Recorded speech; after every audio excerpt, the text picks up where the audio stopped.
Yeah, it's the moon, and this one may be uploaded to YouTube instead of Facebook because I'm recording this video into the phone SIM card.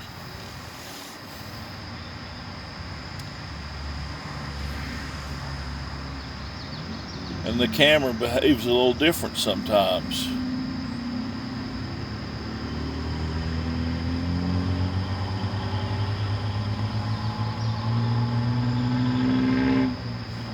When it's not live, it seems to be more stable.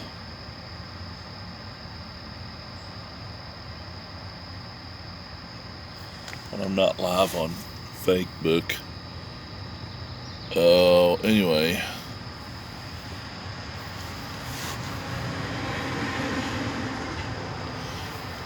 YouTube has its own problem though.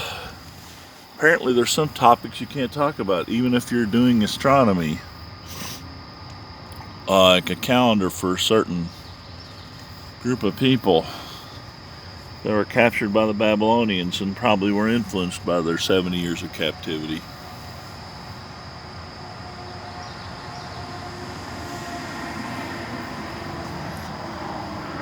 And I did a video about the calendars and showed the moon. It's a 19-minute video. I think both of them have 2 minutes trimmed off of them. One's 15 minutes, one's 17 minutes. And the original, or 2 minutes longer. 2 minutes longer. Talking about the moon and the calendar. And YouTube doesn't want you to know whatever it was I said, apparently, in them final 2 minutes.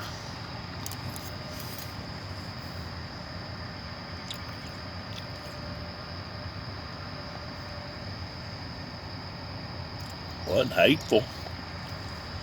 Just pointing out that we don't have a 27.5 day lunar cycle like some people think. You have to account for the moon going in front of the sun, and the gap for the moon to go back around is increased because of the distance the Earth travels. As we travel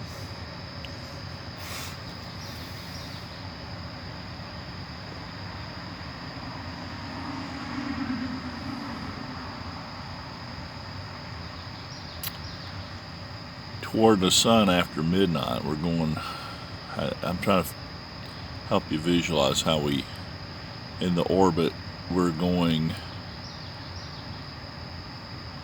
as you're facing south, we're going west around the sun. And that explains one reason why you can see more meteorites after midnight.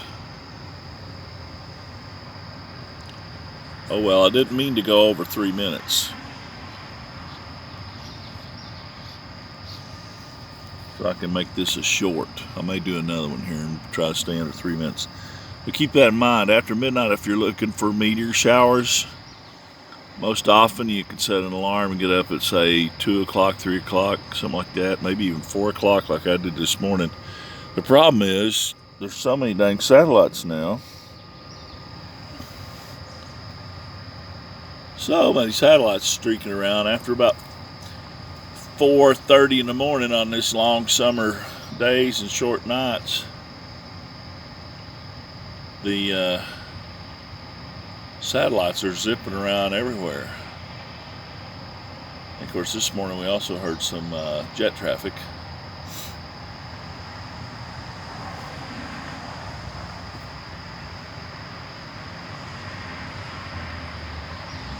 Your morning moon upside down.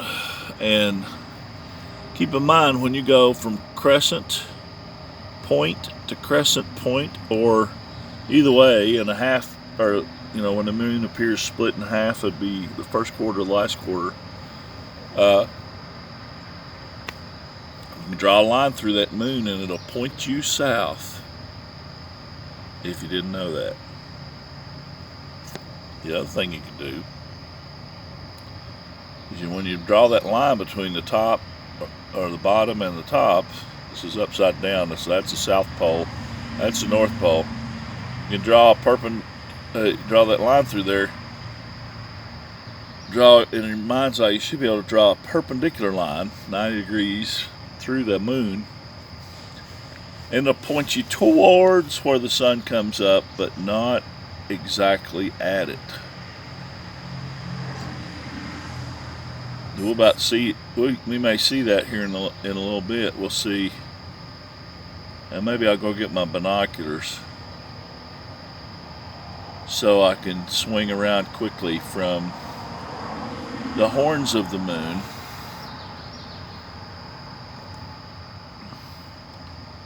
to the sun, and you'll see that that line that goes through that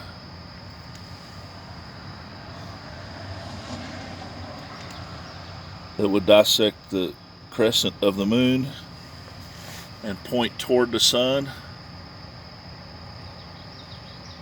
It points, in this case, it's pointing above the sun. And I think the sun's going to come up. And then you're in your mind's eye, you can see, oh, the sun must be that wide to be shining straight on me and straight on that moon, and that moon's around 225,000 miles away from where I'm sitting in this chair. So how big is the sun? Because that occurs in the evening when you see the crescent moon too. It points towards the sun, but doesn't point directly at it, because it's getting light straight on it, just like we're getting light straight on us.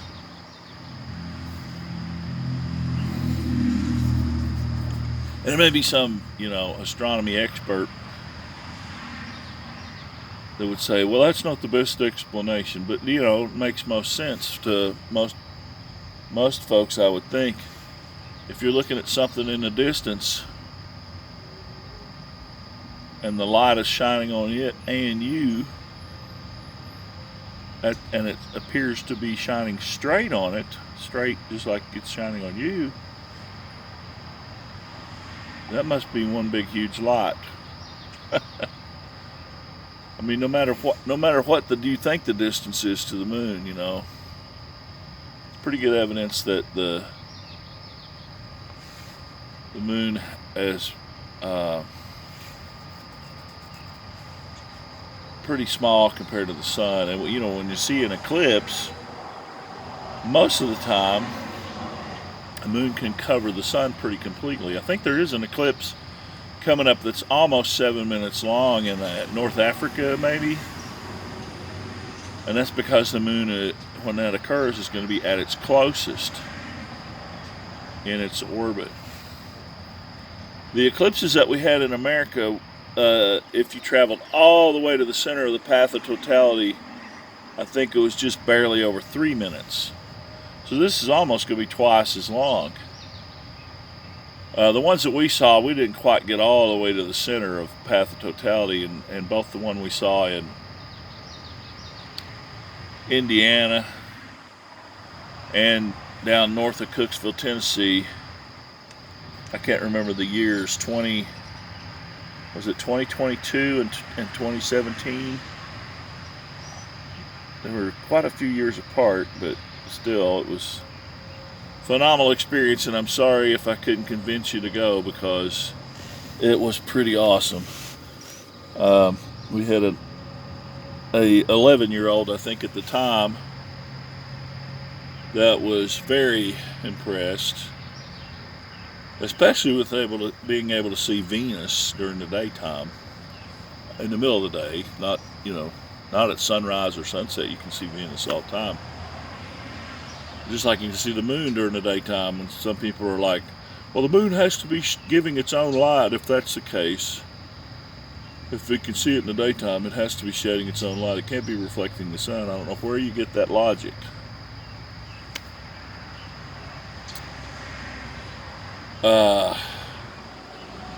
And biblically, what do we have that song, this little light of mine, I'm going to let it shine. Do you shed your light on other people when you've had inspiration, or you figured out that, oh my gosh, what's his name? At the very least, you should be able to acknowledge that Pythagoras, or not Pascal, excuse me, Pascal, and his wager should at least make you want to explore the truth of the matter. And it turns out that I don't think it was on purpose, but maybe they tried. They grabbed some of the reweaving on the Shroud of Turin instead of the original linen. And those reweaving fibers that they did a carbon-14 dating on the Shroud of Turin, it turned out that it was something from after the time that it was burned, or they tried to repair it.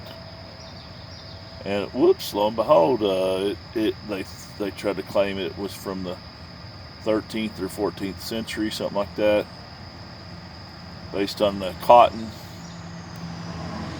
Carbon-14 in the cotton. Well, carbon-14 isn't exactly flawless. Besides, the sample could be bad. It's like computers, garbage in, garbage out. But when the Bible says the moon will not shed its light, the sun will go dark, and the moon won't shed its light, something like that. Those are kind of turns of phrases, and that can occur multiple times in history, from Mount Vesuvius to Krakatoa. If you go read about the year without a summer, I think, was 1812, when we had the War of 1812, when the British came a-coming, and we went down the Colonel Jackson down at Mighty, Mississippi. If you know the Willie Horton that sung that song, I can't remember. In 1814, we took a little trip. Krakatoa went off, and it was a global event.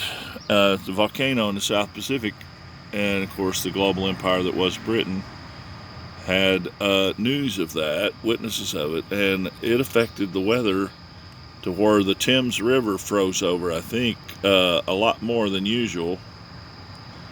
Of course, there was also the mini ice age, but there was a year without a summer, maybe more than 1 year without summer, where that ash cloud affected the weather.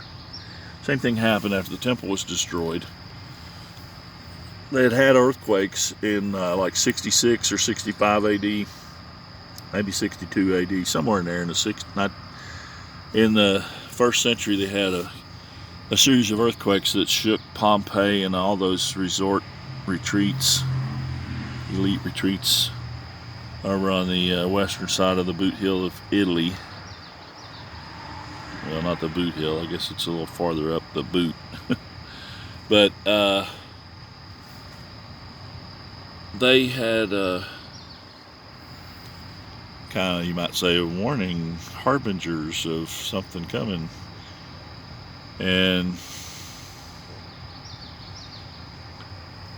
they let their henchmen go ahead and try to destroy Jerusalem, however you pronounce it, depending on who you ask.